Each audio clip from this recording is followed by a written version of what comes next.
Sinisiri po natin itong pag-aaral dito sa Understanding the Times in the Last Days. And this is the third of the series. Pero itong third of the series, mayroon pa sigurong dalawa na parang sequel dito. At gusto nating tingnan ito sa layunin na maintindihan po natin kung ano ang role natin sa kasalukuyang panahon at kung ano ang tamang attitude natin in relation to other people na hindi pa nga nakakatiyak ng kanilang mga kaligtasan. Hindi nakatitiyak na sila ay makapasok sa langit. So, ganun ang parang aim natin dito. And while we will be discussing with things na siguro sa iba ay medyo controversial pa, then, of course, we would be patient enough na maintindihan ito. However, sabi ko nga sa inyo, kung hindi agad maintindihan, balikan lang po ninyo kasi nakatala naman po yan sa internet. Ang ibig sabihin, mapwede niyong balikan at pag-aralan. At maliban pa doon, meron tayong mga kaakibat na napag-aaral nito. In fact, sa Book of Revelation, I have 41 videos discussing these things, especially sa later part on the last days. So, mas madaling maintindihan kung makita natin yung parang panoramic view and then mabahabahagi po natin yon. So, this morning, itong ating pag-usapan, understanding wars in the end times.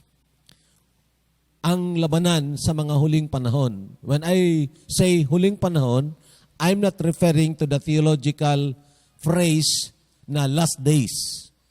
Ang ibig sabihin ng huling panahon, nung hindi pa nangyayari sa ating kapanahunan ngayon. Of course, there are wars na nangyari na po sa sanlibutang ito na masabi natin significant wars. Halimbawa, yung First World War na nangyari, significant nga po yon. Kasi buong sanlibutan, nagkaroon talaga ng sobrang paghihirap. And we were able to discuss that a little bit on the first preaching. Okay? And then the Third World War na kumitil ng about 50 million people. Nagtapos doon sa bombing of Nagasaki and Hiroshima. Those are significant wars. At maging itong nangyayari ngayon sa naglabanan sa Ukraine and Russia, very significant kasi nga po, it may trigger a global war. Okay? However, I want to address that time siguro on the next preaching. Okay? Ito ba ay talagang mag-trigger ng Third World War? Mangyari ba ang Third World War sa ating o sa kapanahunan before the rapture or during the tribulation? Pwede nating pag-aralan yon. But the point is, there are significant wars na ang epekto ay global. At ito nga na Ukraine and Russia, nakita natin, may epekto na sa atin. Okay? How much more kung mag-escalate yan? Because diyan din nangyari halos ang First World War, ang pasimula ng First World War. Diyan din nangyari halos ang pasimula ng Second World War. Okay? Nang biniradahan ng Germany ang Soviet Union during that time. So, meaning, very significant nga. Subalit itong pag-uusapan natin, mga kapatid at mga kaibigan, ito pong labanan in the end times. Meaning, hindi na ito mangyayari sa ating kapanahunan. Pero importante na makita po natin ito, at least para makadevelop tayo ng tinatawag balance or poise. Okay? So, remember na ang Panginoon nagpahayag sa atin sa Matthew 24 verse 6. Sabi na dito, and you will hear of wars and rumors of wars. See that you are not troubled. And that must be the right attitude.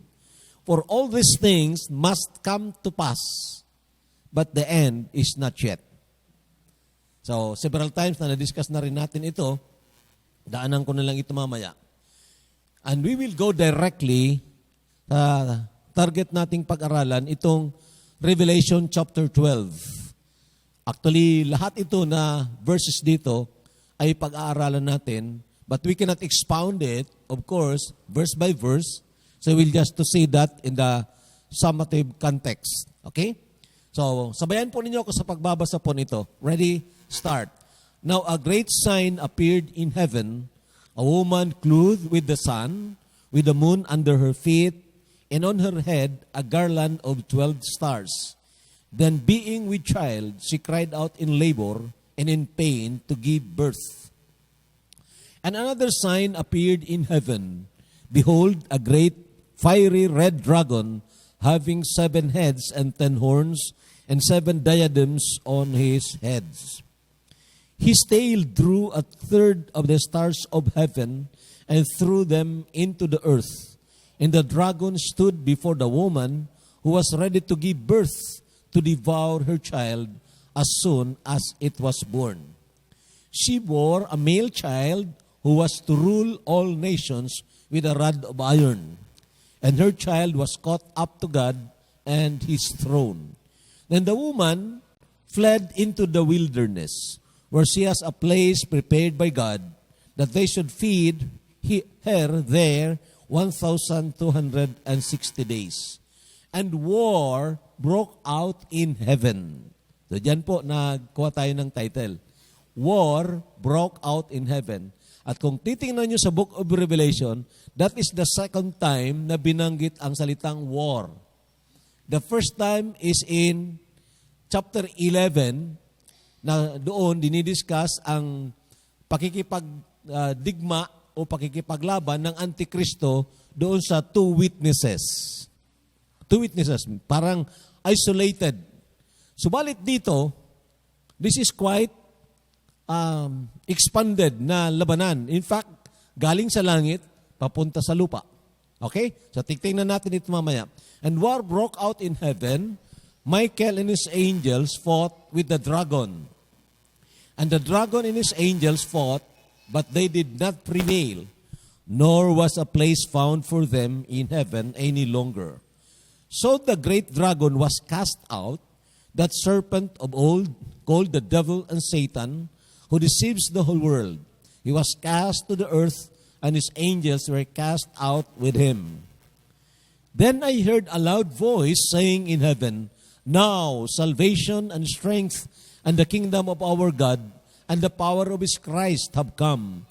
For the accuser of our brethren, who accused them before our God day and night, has been cast down.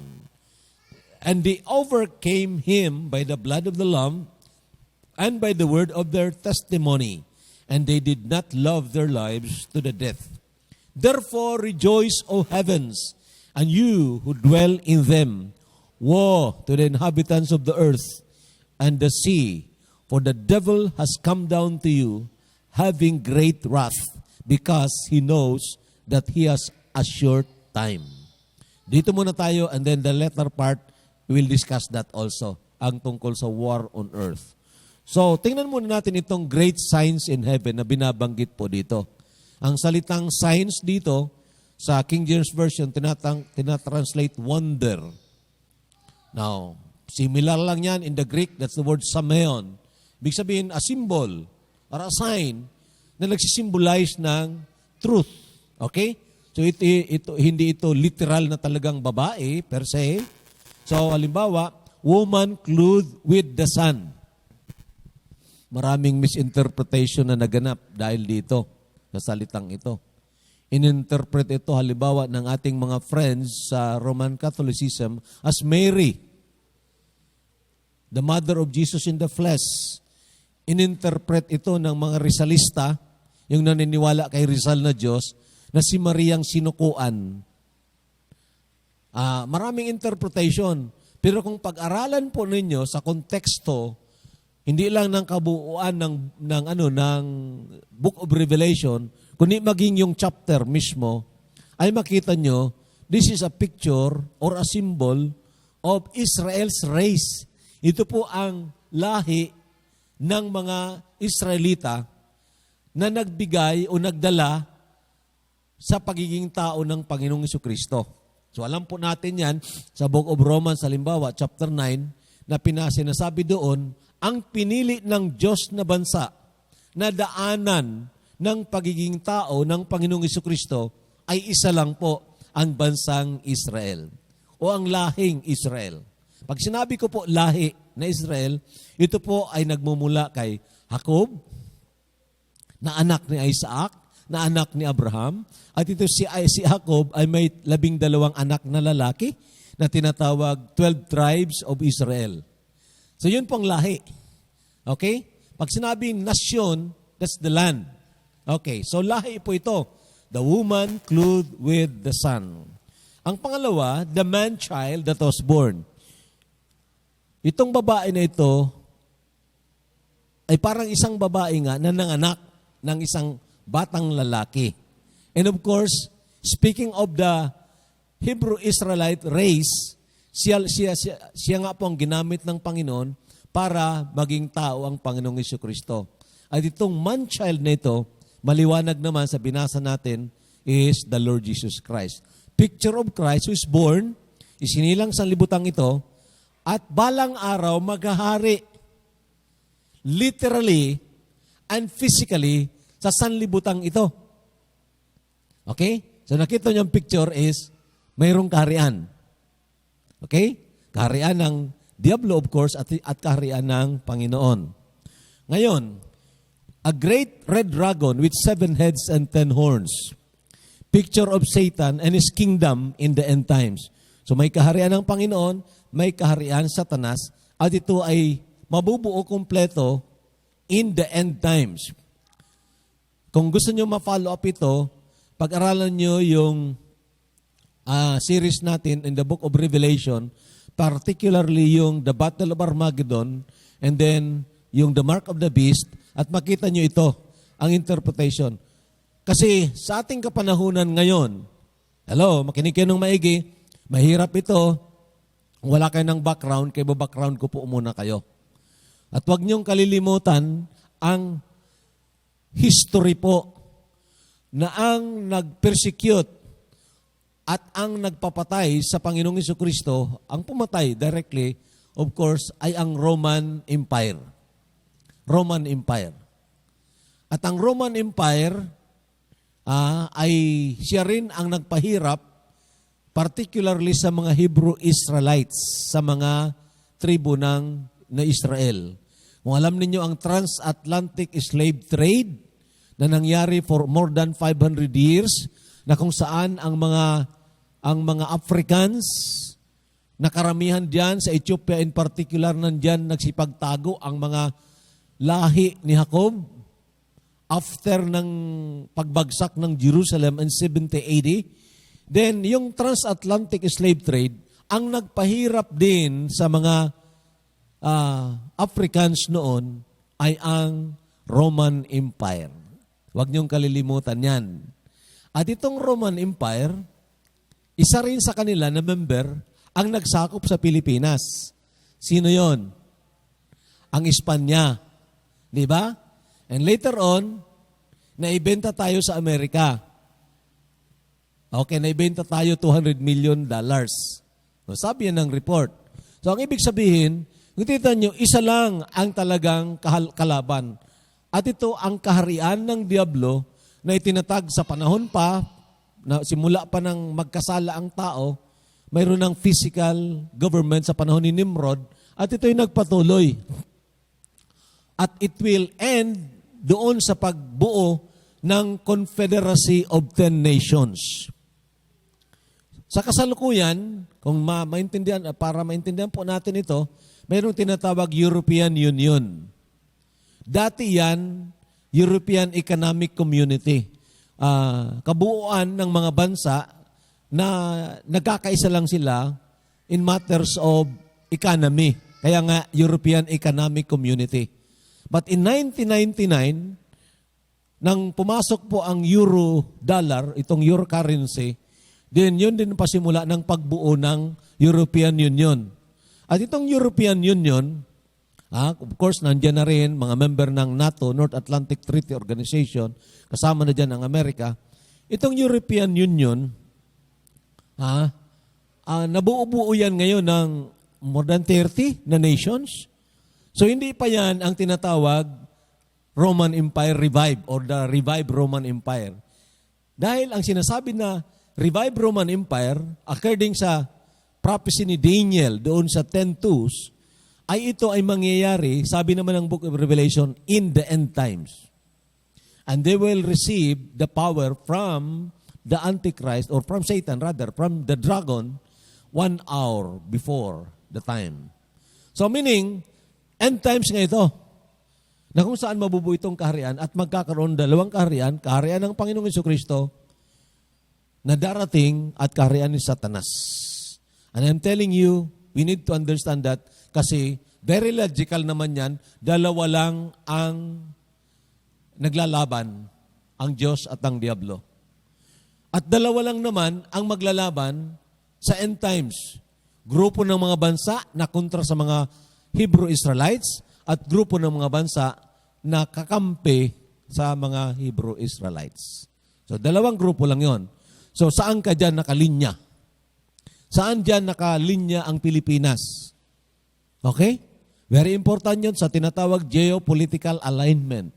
Now, so dito makita natin a great red dragon with 7 heads and 10 horns.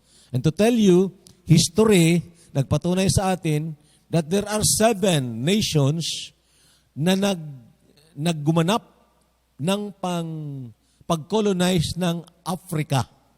7 nations yon: Spain, Portugal, Belgium, Italy, France, then Germany, and the other one is, ano pa yun, nalimutan ko. Pero you can find that in history, doon sa tinatawag Berlin Conference. Okay? Ngayon, ang sinasabi ko po sa inyo, hindi po magkakamali ang salita ng Diyos. Pag sinabi diyan 10 talaga yan. Pag sinabi 7 head, 7 talaga yon. Yun ang namuno at mamumuno dito sa 10 Nations Confederacy. Anyway, pasok tayo dito sa unang bahagi na gusto kong i-share sa inyo. There was war in heaven. Sabi ng verses 7 to 9, labanan sa langit, Michael and his angels fought against the dragon and his angels. So si Michael at ang kanyang mga anghel, kalaban nila ang dragon, and that is Satan, at ang kanyang mga anghel. Okay? The dragon and his angels were defeated and were cast down to earth. So ito nakita natin sa story. Real po ito. Mangyayari po ito. Hindi pa nangyari ngayon, pero mangyayari po ito. Kasi sa kasalukuyan, si Satanas at ang kanyang mga kampon, sila po ang naghahari dyan sa air. He is the prince of the power of the air. Okay? Sabi ng Ephesians chapter 2, verse 2. So si Satanas, siguro ko siya na rin itong gumagawa nitong mga humahawak nitong mga communications. Humahawak. Kasi very important yun sa kanila. Pati ang mga mainstream media, hawak yan. At kung anong gustong sabihin para i-mindset ang mga tao, yun ang nangyayari. Kung hindi mo alam ang salita ng Diyos, hindi mo alam ang katotohanan, akala mo tamang sinasabi nila. Di ba? Ganun po yun.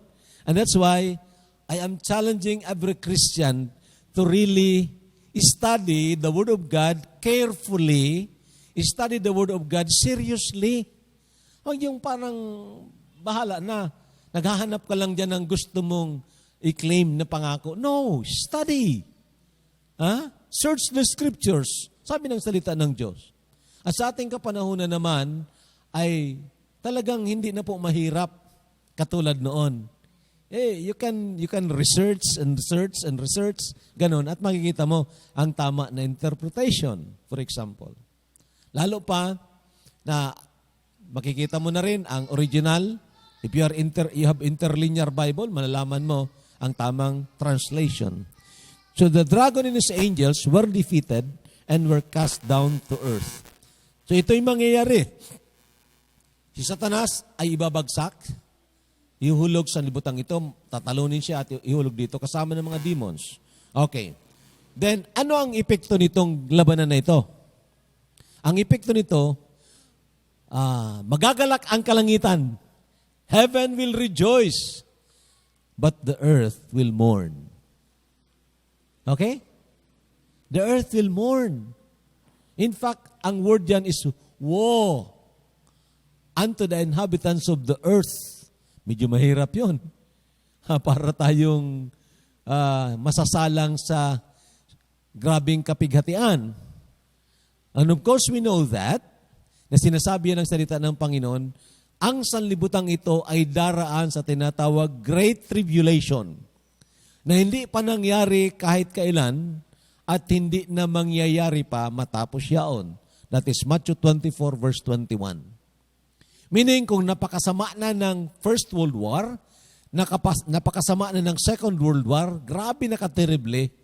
Sabihin ko sa inyo, ni sa dulo ng kalingkingan yan sa mangyayari sa Great Tribulation. Okay? So, heaven rejoices and earth mourns. Ito, basahin po natin. Sige po, sabayan ako ninyo. Then I heard a loud voice saying in heaven, now salvation and strength and the kingdom of our God and the power of His Christ have come. For the accuser of our brethren who accused them before our God day and night has been cast down. Para makuha ninyo yung picture, ganito yon. Real war kasi ito.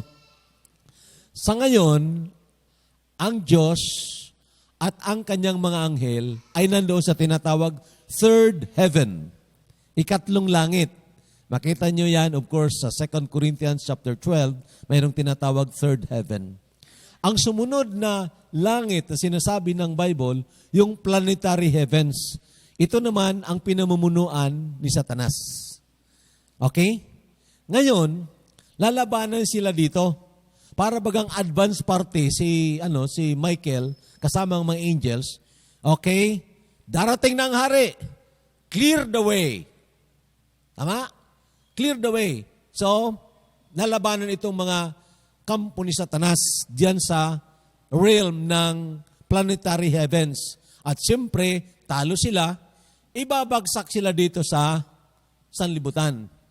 And then, Christ is coming. Nakita niyo yung picture? Christ is coming. And then, of course, magkakaroon dito ng grabing kapigatian at ang magbibida-bida dito sa Satanas at ang kanyang Antikristo. But when Christ comes, then, itong sanlibutang ito, ang mga nagsipag-kampi kay Satanas laban sa mga Hebrew Israelite race ay buburahin ng Panginoon sa mapa. That would be the judgment of the nations. We'll be dealing with that. Okay. So, ganyan ang picture. Now, tingnan nyo sa verse 11. Paano sila nanalo dito? What I mean, itong mga nasa sanlibutan, paano nanalo sa pag-akusa ni Satanas? And that's for us today. Balikan ko muna ang verse 10. The accuser of our brethren. Anong ibig sabihin yan? Kung ikaw ay tunay na mananampalataya, kapatid kita sa Panginoon, kapatid mo ako sa Panginoon, brethren tayo. Okay? Ngayon, pag nagkakasala tayo, laban sa Diyos na nagligtas sa atin, si Satanas, umaakyat doon, nagsusumbong siya, accuser. Kasi alam niya na ang Diyos ay justisya. At sasabihin na, tingnan mo ang anak mo. Anak mo yon, nagkasala yon. So, paano sila nanalo? Paano mananalo ang mananampalataya? Dito sa akusasyon ni Satanas. Now, of course, by faith, sa pananampalataya, sabi dito sa verse 11, they overcame him. Ang they dito, ang mga mananampalataya na kinakasuhan ni Satanas doon. They overcame him by the blood of the Lamb. Anong ibig sabihin yan? May hawak-hawak ba ang mga mananampalataya na dugo ni Kristo? At paglapit ni Satanas, sasabuyan ng dugo? No, it's not.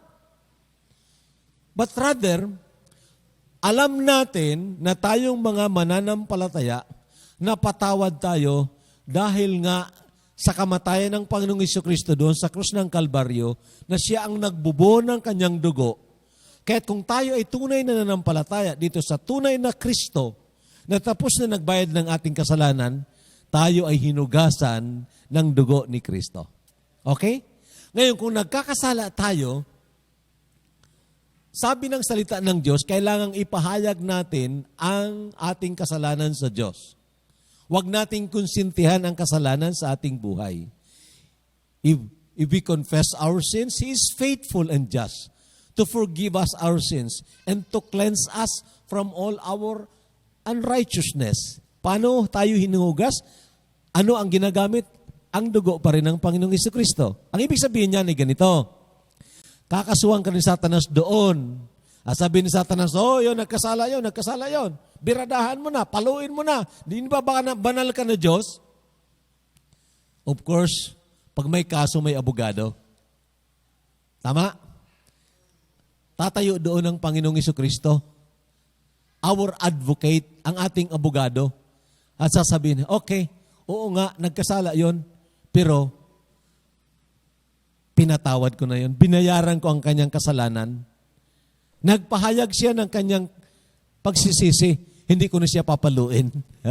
Ganun yan, mga kapatid. Okay? Pero kung taguin mo ang kasalanan mo, itago mo, ang sabi ng Panginoon, sige, biradahan mo siya. Okay. Yan po ang context dito. Now, tingnan natin, itong mga tao sa sanlibutan, pag ibinagsak na Satanas dito, at ang kanyang mga kampon, sabi dito, by the word of their testimony, they did not love their lives to the death. Anong ibig sabihin yan? Handa sila magpapugot ng kanilang ulo. Huwag lang silang magpatatak doon sa marka ng Antikristo. Yun pong ibig sabihin yan. If you study the context, ganun pong nangyari. Meaning, handa nilang ibigay ang kanilang buhay alang-alang sa paninindigan na alam nila, totoo, tama, diyan sa salita ng Panginoon. They love not their lives to the death. Now, verse 12. Ito nang sinasabi ko sa inyo, nag-rejoice ang kalangitan. Sige po, basahin natin. Therefore rejoice, O heavens, and you who dwell in them. Mga angels, woe to the inhabitants of the earth and the sea. Naku, ang salitang woe, mahirap yung salita. Kasama doon ang sumpa at ang kahirapan. At ito raw ang mangyayari. Okay? Natakot kayo? Kung natakot kayo, siguruhin nyo na natunay kayo na mananampalataya para mawala yung takot. Hindi po ito mangyayari sa ating kapanahunan. Darating muna ang Panginoong Jesucristo, kukunin ang mga mananampalataya bago pa man ihulog Satanas at ang kanyang mga kampon sa lupaing ito o sa lupang ito. Okay? Doon na mangyari ang Great Tribulation. For the devil has come down to you having great wrath because he knows that he has a short time. Kahit kung pag-aralan niyo ang mangyari, doon sa Book of Revelation, grabe pa talaga. Grabe ang gagawin ni Satanas doon. Ngayon, the war on earth, ang labanan sa sanlibutan. Okay? 13 to 17. Ito ang sabi. The dragon persecuted the woman, verse 13. And then, the woman was preserved by God, preserved ng Panginoon, and the woman was preserved, ito na nadubli lang. The woman was preserved by God. Okay. Revelation 12:13. Sige po, basahin natin. Now, when the dragon saw that he had been cast to the earth, he persecuted the woman who gave birth to the male child. Doon sa unang picture na pinakita sa atin, si Satanas at ang 1/3 of the angels of heaven, dinala niya para patayin ang Panginoong Jesucristo. Para hindi isilang sa libutang ito. Pero, hindi siya nagtagumpay. Christ was caught up doon sa trono. Yun ang resurrection ni Christ. Ngayon, dahil hindi siya nagtagumpay, ang biniranahan niya, yung lahi ng Hebrew Israelites, itong woman. Pinag-persecute niya. Pero hindi nga siya nanalo dahil pinotektahan ng Panginoon itong Hebrew race. Itong basahin natin. But the woman was given 2 wings of a great eagle that she might fly into the wilderness to her place where she is nourished for a time and times and half a time from the presence of the serpent. Itong Hebrew Israelites na nandyan ngayon, karamihan sa kanila ay nasa Ethiopia ngayon. Itong mga tao diyan ngayon sa Israel, peke po yan ng mga Hudyo. Yan ang sinasabi sa Revelation chapter 2 verse 9 na they say they are Jews but are not. But they are actually synagogues of Satan. Paano sila napunta diyan? Napunta po sila diyan by the virtue of the agreement na ginawa doon sa San Remo, Italy. Right after the First World War, nagmeeting doon ang mga allied nations. At doon pinagkaisahan na bibigyan ng lupain ang mga Sephardic Jews. Itong Sephardic Jews, hindi po ito by race mga Hudyo. Mga Europeans po yan na nag-embrace ng Judaism. At pag-embrace na ng Judaism, binigyan sila ng right na bumalik sila sa lupa at gawing state of Israel. And under that Balfour Agreement between Britain, you can research that sa internet, Balfour Agreement between Britain and Lord Balfour, isa sa mga mayayaman noon, then they were granted the aid para sila ay bumalik sa Israel. At nakabalik sila doon, and May 14, 1948, na-establish ang State of Israel. Isa ang Pilipinas sa nagpirma doon. Now, kiniklaim ng mga taong ito ngayon na sila ang tunay na mga Hudyo. Well, very simple to disprove that. Basahin nyo ang Deuteronomy chapter 30. Dahil doon sinasabi, makakabalik ang mga tunay na mga Hebrew race sa lupain pag sila ay nangagsisi ng kanilang kasalanan. God will never contradict His holiness. Di ba? Inagsisi na ba yan sila? Kaya nga pinapatay si Nasser. Inassassinate si Nasser. Kung naalala ninyo, si Nasser, ang dating Egyptian president. Bakit? Sabi ni Nasser, ang problema sa inyo ng mga nagsasabi Hudyo, nang umalis kayo dito, maiitim kayo. Nang bumalik kayo, ang puputi na ninyo. Pinapatay si Nasser. Kasi alam ni Nasser ang history. So they are not the real Jews.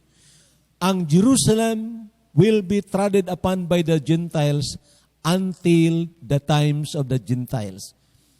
Magtatapos yan pagdating ng Panginoong Jesucristo. So hanggang ngayon, Gentiles ang nandyan. Hindi yan mga tunay na mga Hudyo. Kung may ilan man dyan, minority.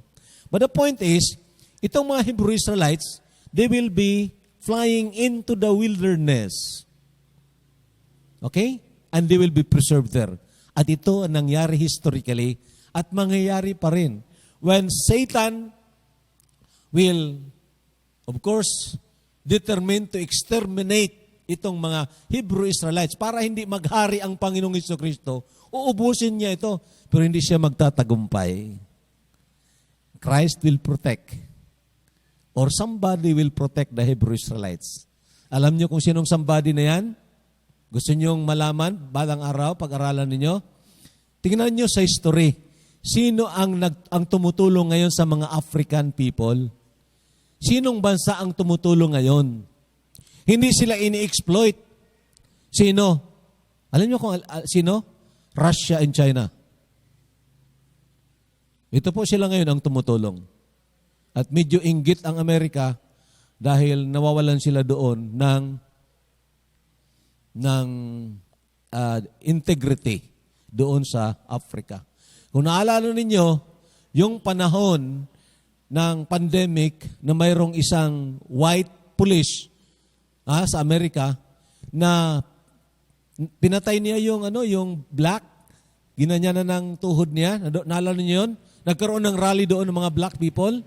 Isa sa mga idinadaing nila ay yung pang-aapi ng mga Europeans at ng mga kasama ng Amerika, of course. Kung kaya't nilapitan nila yung estatwa ni Columbus, nilagyan na ng lubid at gusto nilang gibain. Dahil alam nila si Columbus is not a real navigator but a criminal. Alam nila yon. I have a book on that. And then of course, sa London nangyari na pinabagsak niya yung isang mga colonizers doon. picture ng colonizers na itinatangal na hero ng sanlibutan ito, pero actually, they have done monstrous atrocities doon sa Africans. But the woman here ay poprotektahan ng Panginoon. Ito? So the serpent spewed water out of his mouth like a flood after the woman, that he might cause her to be carried away by the flood. Pero hindi nagtagumpay. But the earth helped the woman, and the earth opened its mouth and swallowed up the flood which the dragon had spewed out of his mouth. That is a miracle from the Lord na talagang hindi kayang puksain, lipulin lahat itong mga Hebrew Israelites race. Na hanggang ngayon intact pa po sila. Mabasa niyo sa Revelation chapter 9, binilang doon ang 144,000, 12,000 for every tribe. Kumpleto pa po yun. Hindi katulad ng sinasabi ng mga aklat ng mga European books na may lost tribes of Israel. Well, there is none. God has promised. Sabi diyan, whoever touches you, touches the apple of my eye. God knows how to protect His people. At tandaan po ninyo, ang pangako niya kay Abraham, I will bless them that bless you and curse them that curse you. Okay? And so, Israel is preserved. Ngayon, itong mangyayari, verse 17, tapos na tayo dito. And the dragon was enraged with the woman, and he went to make war with the rest of her offspring. The word rest doon, in the King James Version, I'm using New King James. Doon sa King James Version, ang word na rest doon, remnant. Remnant. At ito rin, ang babalik doon sa lupang pangako, itong remnant na ito. Na sinasabi sa Isaiah chapter 10, the remnant kukunin ng Panginoon from Ethiopia, from Cush, at sa iba pang dako ng Africa. And the dragon was enraged with the woman, and he went to make war with the rest of her offspring, who keep the commandments of God and have the testimony of Jesus Christ. Ito po ngayon ang gagawin. Now, I don't know how they will do it. I don't know kung totoo ito, pero may mga katotohanan doon sa nakita ko na film na nangyari sa ating kapanahonan ngayon, at mayroong doon na parang baka yun ang gagawin. Ito po, that film, if you want to see that, that's quite as of a series, yung Designated Survivor. It's a good film. It's a good film. At doon, mayroong gumawa ng virus, kinuha sa smallpox vaccine, tapos nilagay ang isang uri pa ng virus na madaling mag-contaminate, ang avian flu virus. At gumamit ng, sinasabi ko sa inyo, genetic engineering, okay? Yung modification of the genes, ginamit nila yon para i-modify, para ang maging target yung mga black people. Wow! If you know history, magugulat ka doon. Dahil doon, ang target yung mga mataas ang melanin. Yan ang target. Sabi ko, patay tayo mga brown. Pero ang point ko, mga kapatid, talagang nandyan po ang perpetual hatred ng mga kaaway ng Diyos laban sa Hebrew race. Nandyan ang perpetual hatred. It's about the battle between the tribes of Israel and the tribes of Esau. Okay? Anyway, ano ngayon ang attitude natin? Ano ang tamang attitude natin? Our attitude towards these truths, ito po, doon sa binasa natin sa Matthew 24. You will hear of wars and rumors of wars. See that you are not troubled. Okay? At paano ito mangyayari? Dapat una, kilala mo ang tunay na Diyos na nagbayad doon sa krus ng Kalbaryo ng ating mga kasalanan. The Lord Jesus Christ. Hindi yung Kristo na palaging nakapako, palaging maliit na bata, nako, hindi ka matutulungan yan. O ang Kristo na tao lang, Uy, nako, delikado yun. Kristo di alisto yun. Di ba? Ang Kristo ng Biblia, Diyos na nagkatawang tao. Kasama ng Ama, kasama ng Banal na Espiritu, iisang Diyos, tatlong persona, maliwanag po yan tinuturo ng Biblia. At kung itong Kristo na siyang nagbayad, tapos na ng ating kasalanan, ang direktang lalapitan mo, siya lang ang sasampalatayanan mo, ang kinin ng iyong puso na tagapagligtas at Panginoon ng iyong buhay, then sabi ng Panginoon, hindi ka dapat matakot. Kasi anumang oras na dumating ang Panginoon, makakasama ka. Anumang oras dumating ang kamatayan, nandoon ka sa presensya ng Panginoon. Pero kung hindi ka mananampalataya, then you should be troubled about this. At dapat lang magsiyasat ka sa iyong buhay. Ha? Huwag maging passive. Aalamin mo, tama bang tinuturo sa akin dito? Baka ang ipinapakilala sa akin dito ang peke na Kristo. Ay nako, tudas ka dyan. And that's the reason we ought to be careful. Now, ang kasalitang see then that you are not troubled, only people who are living in peace are the people who will become faithful. Alam ba ninyo yan? Kung mataranta ka sa anumang bagay, ay kahit nang anong i-offer sa'yo, kakapitan mo na lang. Ang tao raw pag nagigipit, kahit sa patalim ay kakapit. Pero hindi po yan totoo sa mga tunay na mananampalataya. Sa mga tunay na mananampalataya, kahit na nagigipit, isa lang ang kakapitan nila, ang Panginoong Jesucristo. Tama? Yes. Kaya nga sabi ng Panginoon, fear not those who kill the body, but has no power to destroy your soul in hell. But rather fear Him who could destroy both body and soul in hell. That's why sinabi doon sa nabasa natin, they love not their lives unto death. Okay lang kung patayin tayo. Okay lang kung mamatay tayo. Kung tayo nakatitiyak na makapasok sa langit. So, it would make us faithful to the end. Then, of course, lastly, it would make us responsible Christians while waiting for the Lord Jesus Christ. Responsible Christians, yung sinabi ng Panginoon, go ye into all the world and make disciples of all nations. Sa ngayon, sabi ko sa inyo, hindi na po mahirap ang ganyan. Hindi mo na kailangang sabihin natin na kailangan ka, para makapahayag ka ng salita ng Diyos, kailangan kang mag-aral, mag-graduate sa Bible School. No, marami nagsipag-graduate. Ang iba nga, hindi na nagpapastor. Pero ang ibig ko sabihin, tingnan mo nila ang preaching nila. Tama naman talaga siguro. Totoo naman, examinin mo, tama ito. Okay, nakabless sa akin. I-share ko ito sa aking kaibigan. Isang pindot lang yan. Makapag-evangelize ka na. Di ba? At kuha ka ng grupo mo. Start ka ng small groups. Huwag chismisan. Ha? Huwag chismisan. Huwag kampanyahan doon sa politika. Huwag ka doon. Kuha ka ng grupo mo at doon mag-share ka ng mga preaching. Mag-share ka ng verses.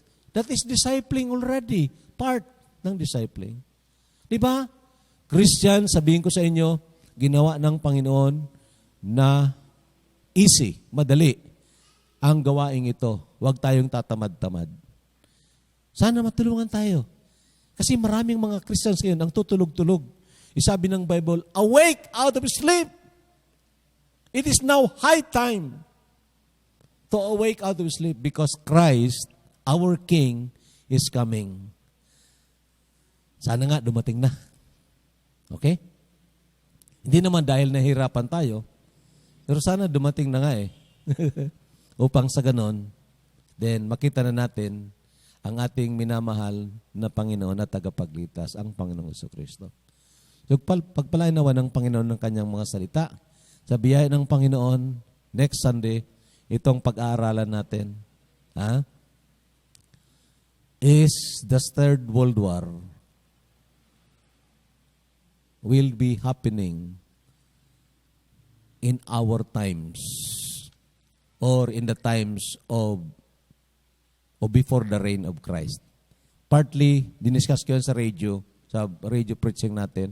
I'll be discussing that in detail. Kasi maraming tao ang nababahala. na magkaroon ng Third World War. So Lord willing, I'll be discussing that last Sunday. Pagpalain tayo ng Panginoong Jesucristo.